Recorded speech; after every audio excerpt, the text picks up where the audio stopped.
भाजपा पदाधिकारी राधिका खेड़ा रायपुर में प्रेस वार्ता में कही कि अमेरिका में राहुल गांधी डहारले आरएसएस के खिलाफ दे गए बयान से देश के छबीला होइस नुकसान। भाजपा नेता राधिका खेड़ा, प्रदेश उपाध्यक्ष सरला पोसरिया, महामंत्री संजय श्रीवास्तव, महिला मोर्चा के प्रदेश अध्यक्ष शालिनी राजपूत के संग आज एक पत्रकार वार्ता संबोधित करीं। के मौका में राधिका खेड़ा के कहना के महिला सुरक्षा के बारे में कांग्रेस के जो बयान है वह बिल्कुल जिम्मेदारी से अलग बयान है। काबर की कांग्रेस के खुद के मुख्यालय में कोई सीसीटीवी कैमरा नहीं लगे है, वहाँ महिला मन के सुरक्षा की कोई व्यवस्था नहीं करी गई है। कांग्रेस पार्टी अपनी गला संभालने कावत है और आरएसएस ऊपर महिला सुरक्षा के बारे में आरोप लगावत है, जिसमें कोई भी वास्तविकता से तथ्य नहीं है। राधिका खेड़ा के कहना कि राहुल गांधी विदेश दौरा में जाके आरएसएस के खिलाफ गलत प्रचार करत हैं।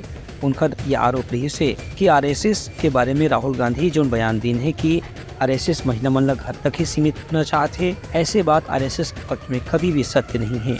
खबर के आरएसएस में काम करने वाला महिला कार्यकर्ता मन भी देश विदेश में जाके काम करते हैं। अपनी ही पार्टी की महिलाओं को वो न्याय नहीं दे सकते, अपनी ही पार्टी की महिलाओं को कहते हैं चुप रहो, अपनी ही पार्टी की महिलाओं को कहते हैं न्याय मत मांगो, तो ये जाके विदेश में इतनी बड़ी बड़ी बातें करते कैसे हैं? इतनी उनकी हिम्मत कैसे होती है कि वो ऐसी बड़ी बड़ी बातें करते हैं?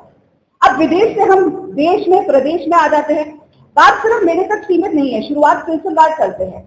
आप सब वाकिफ है कि जब यहाँ पे कांग्रेस का अधिवेशन हो रहा था तो पूरे देश से विभिन्न नेता आए। उनमें से एक हमारी दलित नेत्री थी कांग्रेस की उस समय, अर्चना गौतम जी, जो स्वयं बेटी लड़की हूँ लड़ सकती हूँ की ब्रांड एम्बेसडर थी, क्योंकि स्वयं प्रियंका गांधी जी ने उनको टिकट दी थी उत्तर प्रदेश से, और स्वयं प्रियंका गांधी जी उनके चुनाव प्रचार में भी बहुत गई थी, उनके साथ गाड़ी की छत पे बैठ के खूब हाथ हिलाए थे।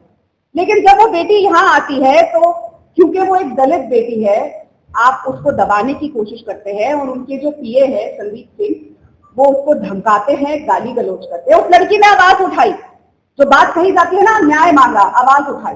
बात आगे क्या हुआ? आगे यहाँ तक सीमित नहीं रहा।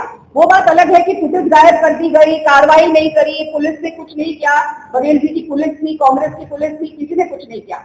लेकिन जब वो लड़की दिल्ली जाती है, एक दिन हमारे कांग्रेस के, मेरी पूर्व पार्टी के, अभी भी निकल आता है 22 साल से इस पार्टी के साथ रही हूँ, तो जब वो कांग्रेस के मुख्यालय जाती है 24 अक्टूबर को, तो यही संदीप से, यही प्रियंका गांधी का पीए, वो मैसेज भी करी थी प्रियंका जी को। वो मैसेज मैंने खुद अपनी आंखों से देखा और कहा था कि दीदी मैं आपसे मिलना चाहती हूँ। वो प्रियंका जी से मिलने आई 24 अक्टूबर रोड, और संदीप सिंह ने 24 अक्टूबर रोड पर गुंडे भेजे, कार्यकर्ता के रूप में गुंडे भेजे, जिन्होंने जाके उनको मारा पीटा। वो अपने पिताजी के साथ वहां गई थी, पर कांग्रेस मुख्यालय, हमारा जो भी कार्य दफ्तर होता है आपके लिए, आपके चैनल का, आपके अखबार का मुख्यालय, वो हमारे लिए मंदिर होता है। हम उधर अपने आप को सबसे सुरक्षित महसूस करते हैं।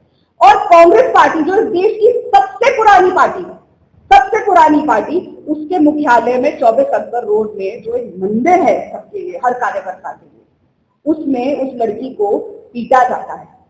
उनका कहना है कि आरएसएस के जरिए सनातन और देश के पुराना संस्कृति के रक्षा के जो प्रयास करे जाते वो कांग्रेस में कभी संभव नहीं रही से। ब्यूरो रिपोर्ट, उतलंघन न्यूज।